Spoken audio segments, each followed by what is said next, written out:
जय गुरुदेव, जय जय गुरुदेव, जय जय गुरुदेव, जय जय गुरुदेव। श्रीमद् करुणा सागर महाराज की जय। श्री कैवल धाम की, श्री अविचल दास जी महाराज की जय।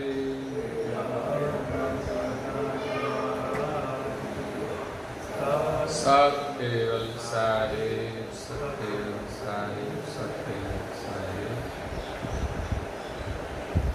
परम गुरु श्रीमद् करुणा सागर महाराज श्री रचित पंचम स्वसंवेद यानी पंचम सूक्ष्म वेद जंगम तिलक चिंतामणि स्कंद है तीसरा और चौपाई नंबर है 1, 2, 3 मतलब 123।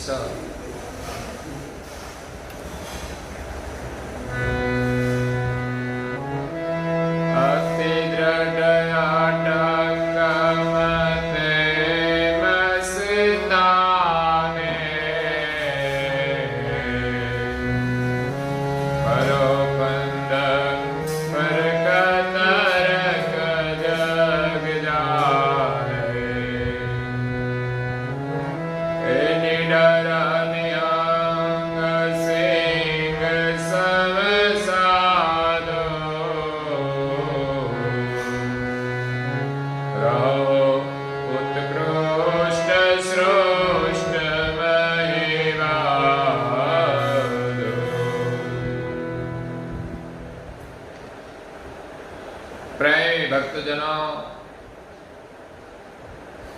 ज्ञान संप्रदाय के आद्य स्थापक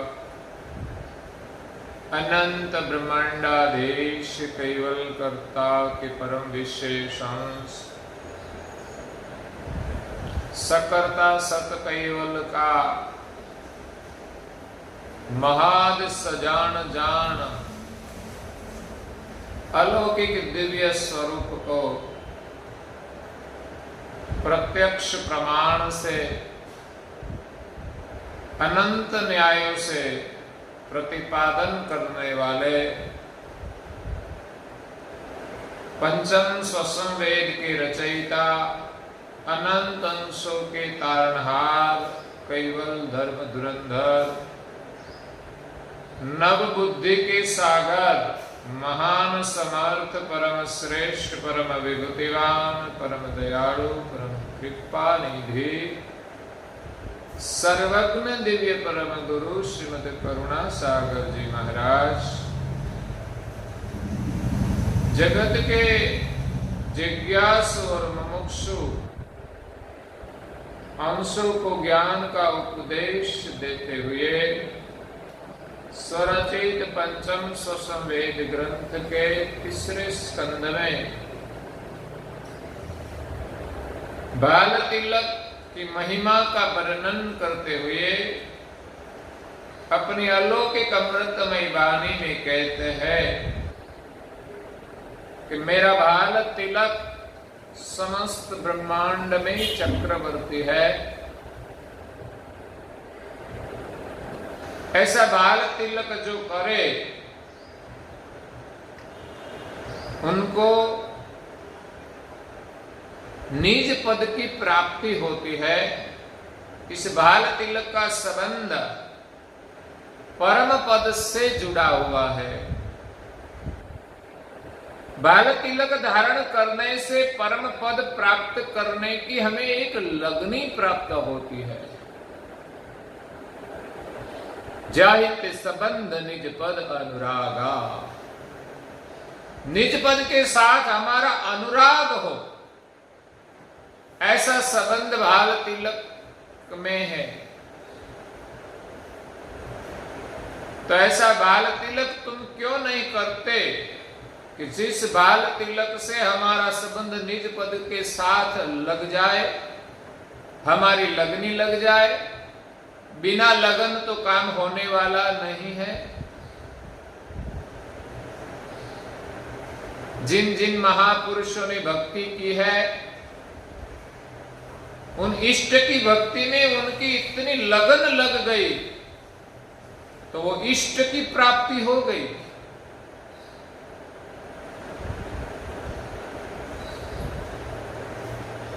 जैसे सगुण भक्ति में कई महापुरुषों ने भक्ति की है, लेकिन बिना लगन इष्ट की प्राप्ति नहीं होती।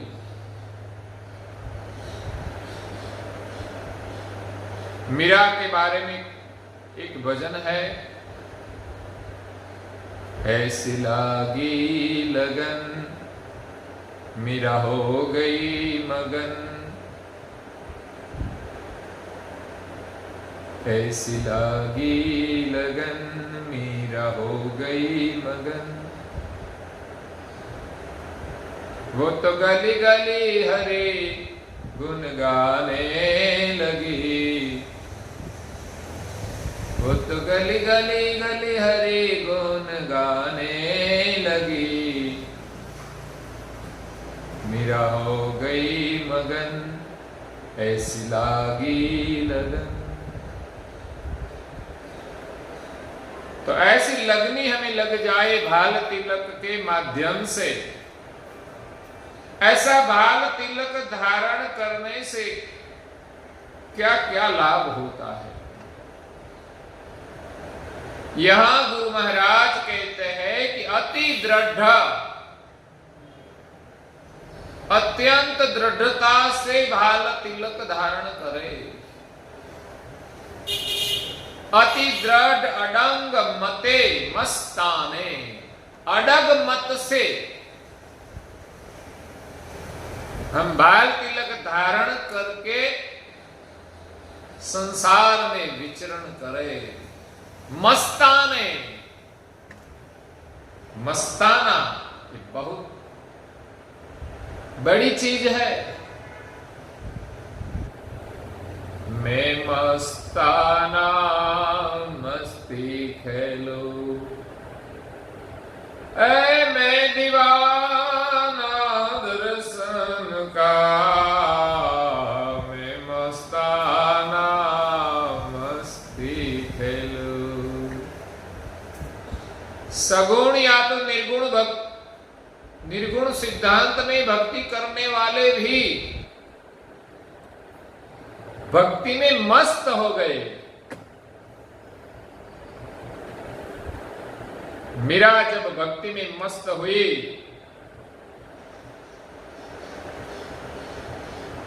उसको कोई संकोच नहीं था, उनको कोई शर्म नहीं थी। शर्म मतलब दुनिया की कोई शर्म नहीं।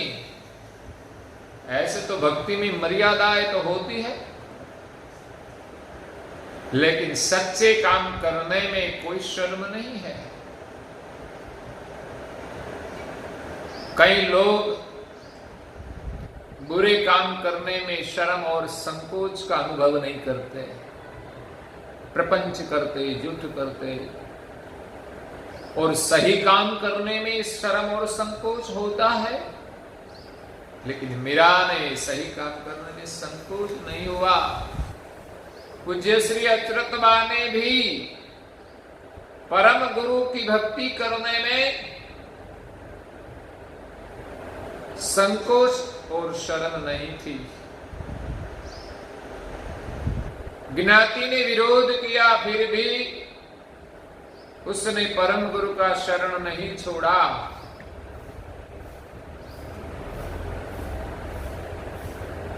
क्योंकि वो अत्यंत दृढ़ मत से, अडग मत से मस्त बन गए थे। वो अपनी मस्ती में रहते थे।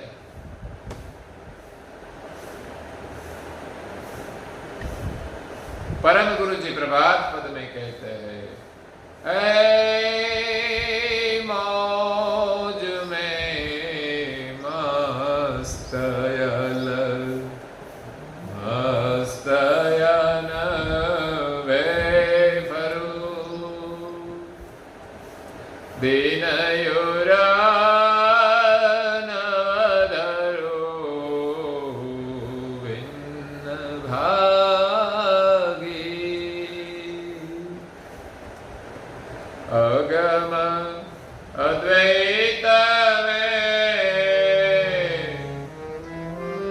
દૈત એકતાપનો જ્ઞાન ગુણાતીત તનો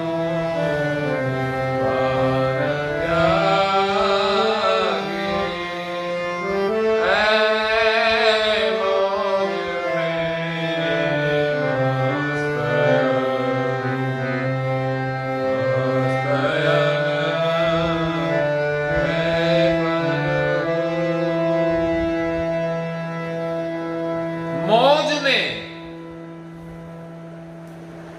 ये संसार की मौज नहीं है जो आए और चली जाए। ये तो अखंड मौज है। मौज में मस्त जिसमें एक मस्ती होती है। मौज की बात करें तब एक भजन की लाइन मुझे याद आती है। मौज मारे वो मौज मारे वो, हे मौज मारे वो रे, अगमय गोचर अलख धणीनी खोज मारे वो रे, मौज मारे वो मौज मारे वो, मौज मारे वो रे।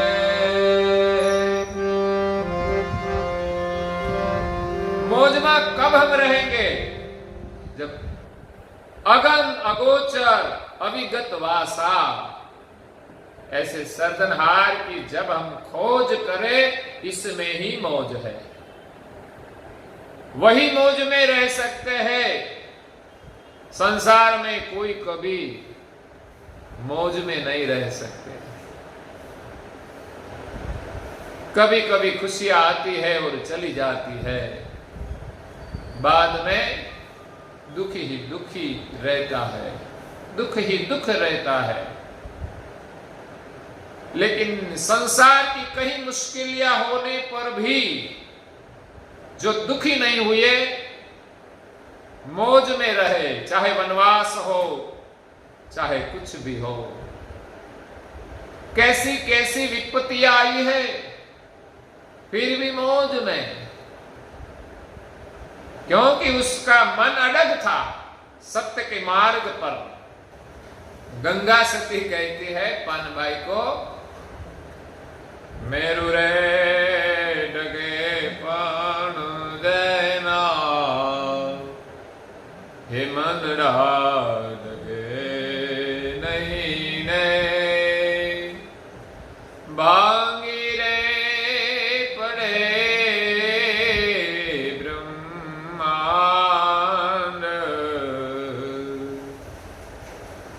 विपत्ति पड़े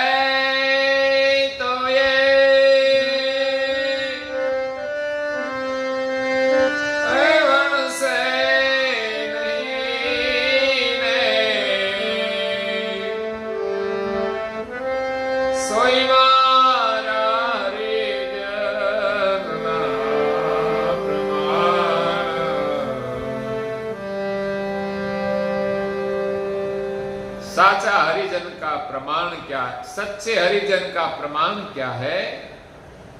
विपत्ति पड़े तो ही दिल से नहीं, कभी फरियाद न करे।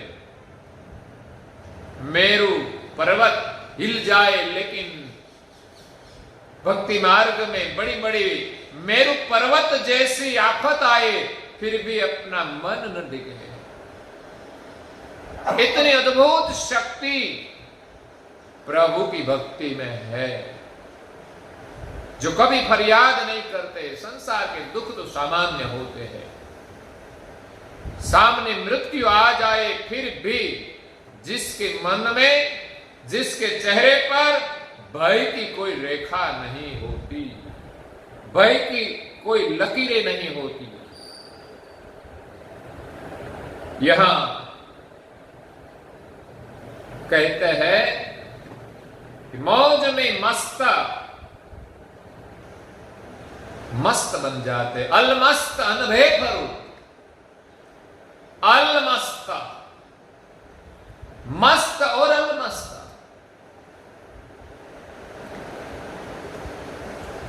हमारे तो यहां किसी का शरीर अच्छा हो तो हम कहते हैं वो अलमस्त है।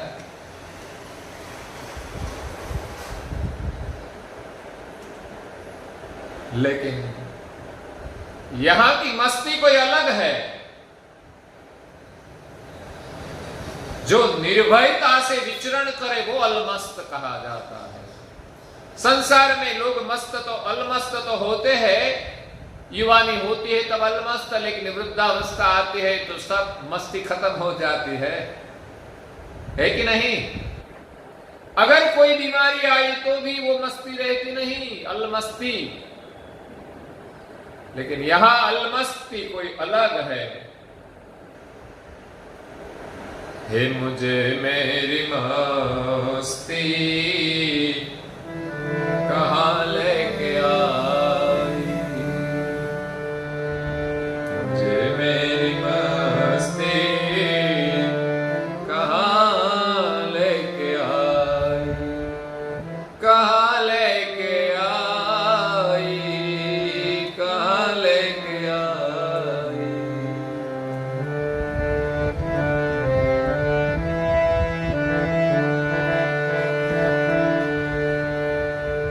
पता जब लगा मेरी मस्ती का मुझको, सिवा मेरे अपने कहीं कुछ नहीं, मुझे मेरी मस्ती कहां लेके आई, मुझे मेरी मस्ती कहां लेके आई।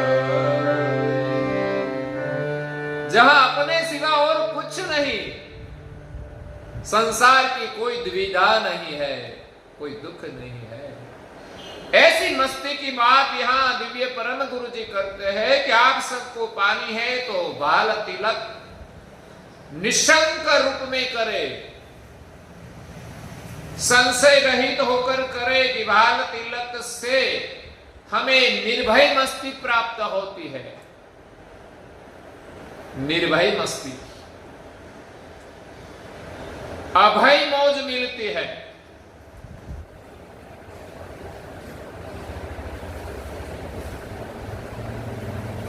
सगुण गुण वृंद में नहीं न डोले। जिनको अभय मौज प्राप्त करनी है वो सगुण उपासना नहीं करेंगे। सगुण से आगे निर्गुण और निर्गुण से तीत जो सकरता की उपासना है उनसे ही हमें अभय मौज प्राप्त होती है। परम गुरु जी हस्तलेवा ग्रंथ में कहते अभय मौज देखावन को। यहां भी अभय की बात है, निर्भयता की बात है। कर अविलान पति परम के पदमसी, सगुण गुण वृंद में नहीं न डोले। निज पति का अविलान कर तो अभय पद की प्राप्ति होगी, अभय मौज की प्राप्ति होगी।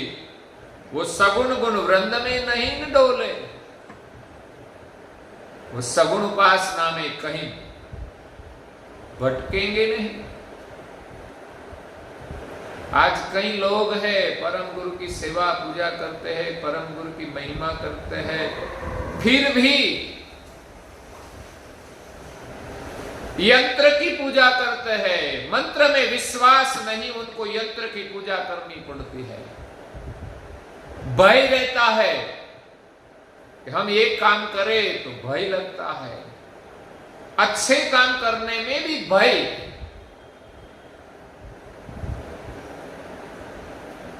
तो उनकी श्रद्धा परम गुरु में नहीं है, बाल तिलक में नहीं है। और बातें हम कुछ भी करें लेकिन अच्छे काम करने में हमें भय लगे और हम यंत्र की पूजा करें तो समझना कि परम गुरु में विश्वास ही नहीं है, उसके मंत्र में विश्वास नहीं है और यंत्र की पूजा उनको अभय मौज नहीं मिलती। चाहे लौकिक जगत की कितनी कीर्ति मिल जाए, बड़ा नाम भी हो जाए, लेकिन जो अभय पद है उनकी अभय मौज नहीं मिलती। जो परम पति का अविलान करते हैं वो किसी सगुण उपासना नहीं करते, क्योंकि सगुण तो नाशवंत है, फिर भी सकरता की उपासना छोड़कर सगुण की उपासना में लगे, उनकी स्थापना करें। उनको हम जरूर वंदन करते हैं, लेकिन उनका आराधन नहीं हो सकता। तो यहां परम गुरु जी हमें एक ऐसी मस्ती का अनुभव कराते हैं कि बाल तिलक धारण करने से, अडग मत से संसार में मस्ती में रहो, फरो फंद फरक, इस संसार में विचरण करो इस फंद से अलग होकर। अगर तो बाल तिलक धारण करने से ये हमारा फंद मिट जाएगा, फंद से हम अलग हो जाएंगे, तरक जग जाने। वह हमारे पास एक तर्क होगा, विवेक होगा, हमारे पास एक विवेक बुद्धि होगी कि संसार क्या है, पता चलेगा। तो संसार से हम अलग होकर संसार में विचरण करें और परम पति का अविलान करेंगे। इस अविलान करने के लिए हमें सिर पर भाल तिलक धारण करना चाहिए। हमारे बच्चे को निर्भय बनाना है तो अवश्य भाल तिलक कराएं। किसी भी कार्य में वो निर्भयता से काम करेंगे। निडर निहंग सिंह सम साधु, वो निडर हो जाएंगे, निर्भय हो जाएंगे, सत्य काम करने में कोई भय नहीं रहेगा। निडर निहंग, ये निहंग हमारा जो अंग है वो निहंग हो जाएगा, प्रकृति से पर। जो निर्मल गति है, शुद्ध जो हमारा स्वरूप है, निहंग स्वरूप, उनका हमें अनुभव होगा। सम साधु, निहंग सिंह सम साधु। कैसे हम बनेंगे? सिंह जैसे। सिंह मतलब वन में जो निर्भयता से विचरण करता है, उनको किसी का डर नहीं। जंगल में तो देखने को नहीं मिलता, लेकिन डिस्कवरी में देखे तो अकेला एक सिंह गज का सामना नहीं कर सकता। एक गज 10-10 सिंह को हरा देते हैं। अगर कोई सिंह जो गज की चुंगाल में आ गया तो वो जिंदा नहीं बचेगा। वो सूंड में, अपनी सूंड में ले लेगा तो भी दबा देगा। अगर वो पकड़कर उनके पर पैर रख दिया तो सिंह को भी कुचल देता है। और सिंह को दबाकर उनके पर बैठ गया तो उनकी सैंडविच बन जाती है। गज इतना बलवान होता है। फिर भी कभी जो शिकार करना है सिंह का, गज का, तो सिंह ही कर सकते हैं। और कई ऐसे प्राणी हैं, मैंने देखे हैं, ऐसी बड़ी अलमस्त बहस होती है तो वो भी सिंह का सामना करती है। कई बड़े जिराफ होते हैं, उनके नजदीक भी सिंह नहीं जा सकते। लेकिन सिंह बहु युक्ति से शिकार करते हैं, पीछे से वार करके उनका शिकार कर लेते हैं। लेकिन सिंह को जंगल का राजा माना जाता है, वो किसी से डरता नहीं। शिकार करने में ख्याल रखना पड़ता है, नहीं तो वो उनकी जान भी चली जाती है। लेकिन सिंह बहुत शक्तिशाली होता है, हिम्मतवान होता है, निडर होता है। इसलिए यहां दिव्य परम गुरु जी ने हमें सिंह की उपमा दी है कि आप भाल तिलक धारण करके सिंह समान निर्भय बने, संसार में आपको किसी का भय नहीं रहेगा। लेकिन काम, क्रोध, लोभ ऐसे बड़े बड़े गज है कि उनके सामने थोड़ा ख्याल तो रखना पड़ता है, युक्ति से काम लेना पड़ता है। संसार में भी बड़े बड़े गजराज है,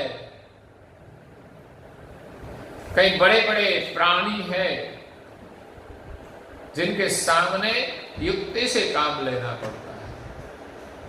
ऐसे बड़े बलवान होते हुए भी सिंह उसका शिकार कभी न कभी कर देता है। तो ऐसे काम, क्रोध, लोभ सबका हमें शिकार करना है तो हमारे पास भाल तिलक की शक्ति चाहिए, ऐसी निर्भयता चाहिए। इसलिए मैं कहता हूं कि बाल तिलक वो निर्भयता का प्रतीक है,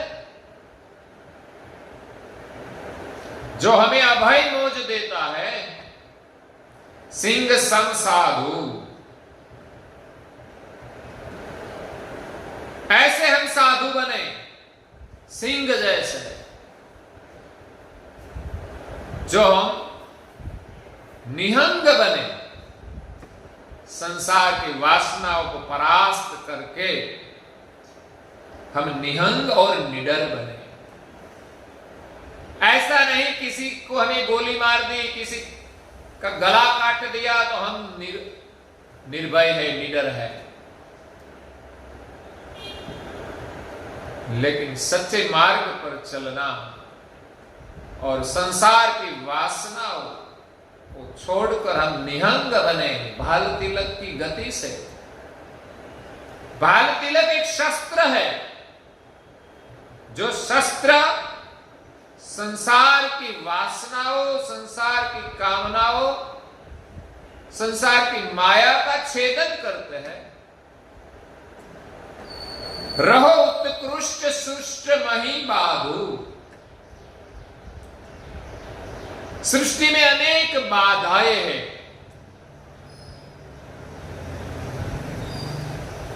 इस बाधाओं में भी हम उत्कृष्ट गति से विचरण करें।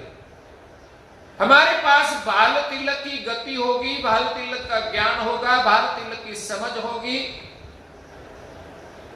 तो हम उत्कृष्ट गति से निर्भयता से विचरण कर सकेंगे। नहीं तो कितना भी सुख मिल गया, उनके पीछे भय रहता है। मिला है वो चला न जाए,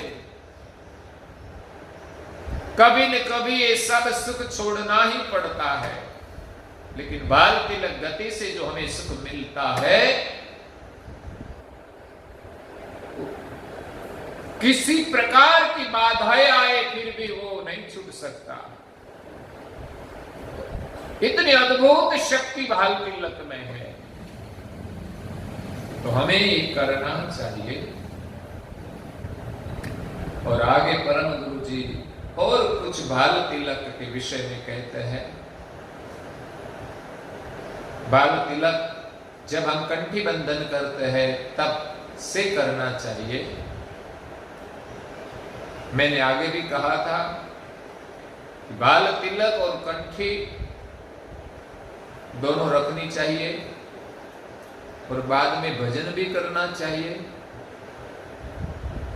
ये बाल तिलक एक सिंबल है, बहुत महत्वपूर्ण है। कई लोग कहते हैं वो तो हमारे भीतर बाल तिलक है, बाहर करने की जरूरत नहीं है, दिखावा करने की जरूरत नहीं है। ये दिखावा नहीं है, वो एक गौरव का प्रतीक है। क्यों नहीं करते, उनका कोई कारण होना चाहिए। परम गुरु ने हमें आज्ञा दी है तो निर्भयता से करना चाहिए। उनका बहुत महत्व है। हमारे यहां कई प्रकार के व्हीकल है जिसके ऊपर नंबर प्लेट लगाई जाती है। क्या जरूरत है नंबर प्लेट की? क्या बिना नंबर प्लेट नहीं चल सकती गाड़ी? चलती है। तो नंबर प्लेट क्यों बनाई है? उनकी सुरक्षा के लिए। उनकी बहुत जरूरत है। नहीं तो बिना नंबर प्लेट भी गाड़ी अच्छी तरह से चलती है, लेकिन नंबर प्लेट की बहुत आवश्यकता है। कभी भी हमारी गाड़ी की चोरी हो गई तो कैसे पता चले कि ये गाड़ी हमारी है? नंबर प्लेट के माध्यम से जांच करके वो गाड़ी वापिस आती है। अगर कोई गलत तरीके से गाड़ी चलाए, कई लोगों को परेशान करे, तो वो गाड़ी जब्त हो जाती है। तो इस नंबर प्लेट का बहुत महत्व रहता है। इसी प्रकार हम भाल तिलक धारण करें तो हमें इसी प्रकार सुरक्षा मिलती है। निरंतर हमारे मन पर उनका प्रभाव रहता है। भाल तिलक के साथ कंठी का मैंने महत्व कहा कि कंठी का क्या महत्व है। कंठी तो हमारे गले में रखने की, वो बाहर दिखाने की नहीं है, लेकिन होनी जरूरी है। वो श्रद्धा का प्रतीक है। मैंने आगे भी कहा था कि कई लोग दोहरा धागा मंत्र जंत्र करते हैं, तो ये जो धागा लगाते हैं वो श्रद्धा से लगाते हैं। तो इसी प्रकार ये कंठी भी श्रद्धा से जो हम रखें तो हमारा अवश्य रक्षण होता है, सुरक्षा होती है।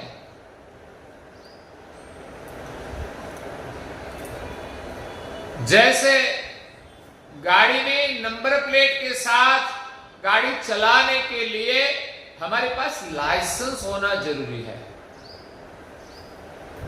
तो मैं मानता हूं कि एक कंठी एक प्रकार का लाइसेंस है कि हमारे पास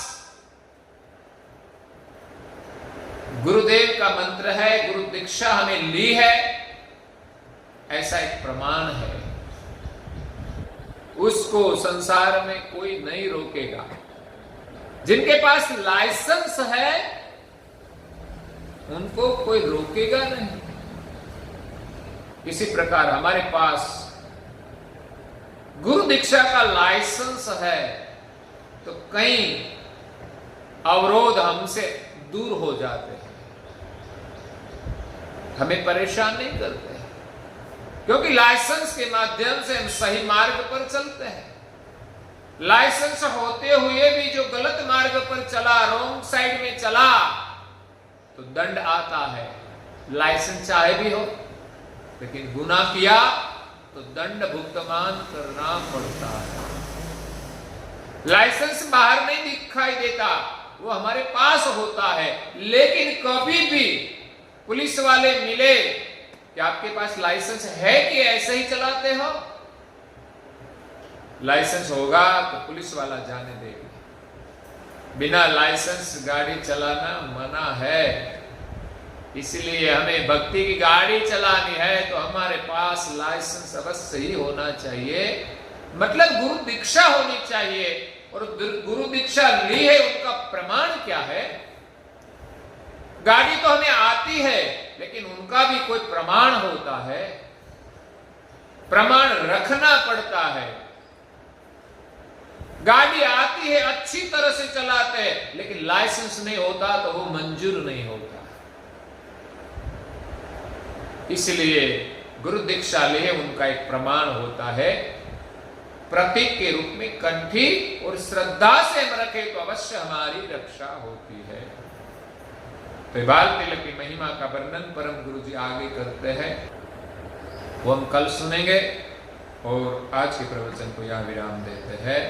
श्रीमद् करुणा सागर महाराज की, कैवल धाम की जय। श्री अविचल दास जी महाराज की।